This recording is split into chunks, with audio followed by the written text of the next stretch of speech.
Welcome back, ladies and gents. On today's show, a six-wheeled Jeep, a movie car auction, and an electrifying land speed car. I'm Tiffany Stone, and this is Hagerty's Daily Driver. Let's buckle up.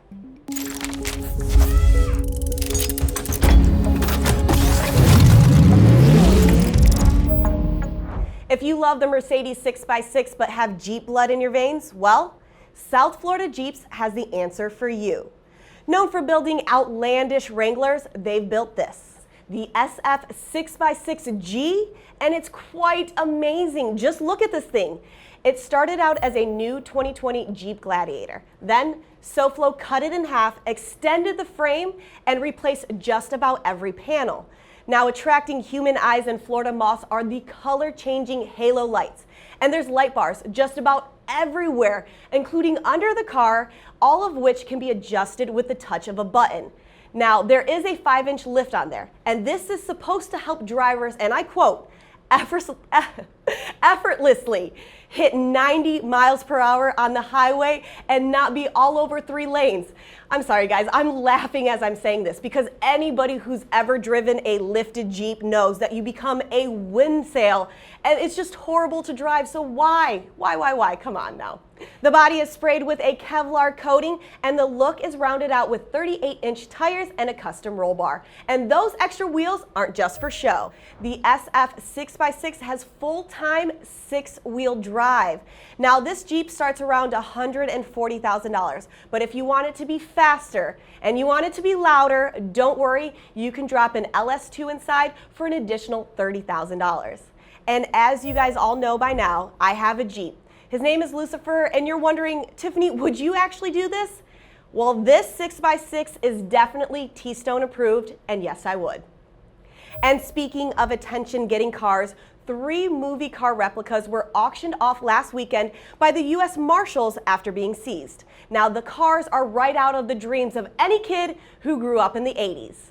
They are the DeLorean time machine from Back to the Future, the Ecto-1 from Ghostbusters, and the Batmobile from Tim Burton's Batman. Now, can you imagine just the look on the Marshals' faces when they opened up the garage? My face would be like this, I would just be so excited. But fun fact is, the Batmobile is registered as a Chevy Caprice. Now, these nostalgia mobiles were purchased by Ryan Sheridan after he and 5 other people committed healthcare fraud. They were convicted of billing $48 million of Medicaid for drug and alcohol rehab services, many of which the U.S. Attorney's Office says never happened, weren't necessary, or lacked documentation. Now, Mr. Sheridan was sentenced to 7.5 years and was ordered to pay back over $24 million in restitution. Now, I bet he wishes he could go back in time, use that time machine, and not be a criminal anymore.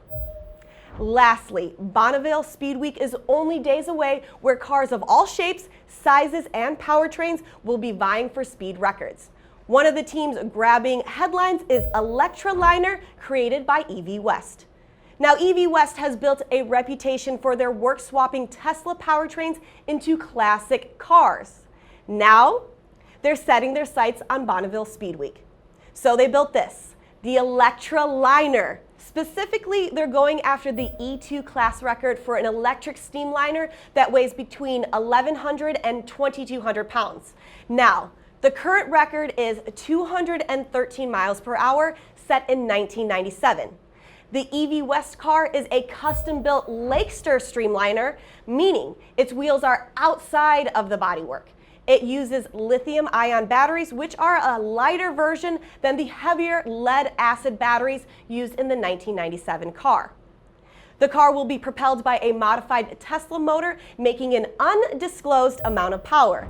And they're going to charge it using solar power. How cool is all of this stuff? This is the first time that EV West has built a car for Bonneville, but if things go well, they might go for the overall electric vehicle record of 314.9 miles per hour. And I say to you guys, good luck. Now coming up, we look at the best of the worst winners of the Concours de Lemons. But first,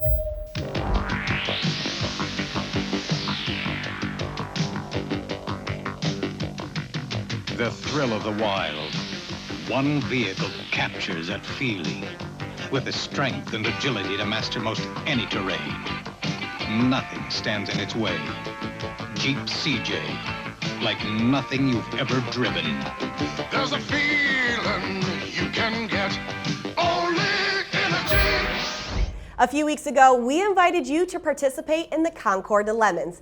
Now, this is the opposite of any fancy car show. This show is for the misfits of metal, the weirdos with windshields. And to stay safe, we held it virtually. You sent in your cars and we picked 13 winners for 13 different classes. Not only that, we also threw out a few special awards for things like most dangerous and slightly better than a go-kart.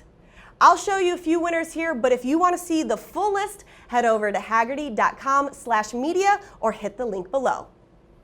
Now, starting off, winner of the Rust Belt American Junk Ford class was this 1975 Lincoln Continental Coupe. It has a train theme motif, kind of, sort of, but it also just looks like a giant shoe. I don't know. All I know is that it's made a Continental even longer, and to me, that's a great bad idea. The award for needlessly complex Italian, of course, went to the Chrysler TC by Maserati. The trophy for soul-sucking Japanese appliance went to this anything but simple Nissan 300ZX. And lastly, my favorite, the worst of show. This was given to a custom Goldwing tricycle. It's built from 2 Honda Goldwings, a Mazda Miata, and a tractor. Throw all of that together and I can't imagine a worse commute. Now, to see the rest of the list, head over to hagerty.com/media. That's all for today, but I'll be back tomorrow with more car news and fewer Chrysler TCs by Maserati. But until then, keep driving.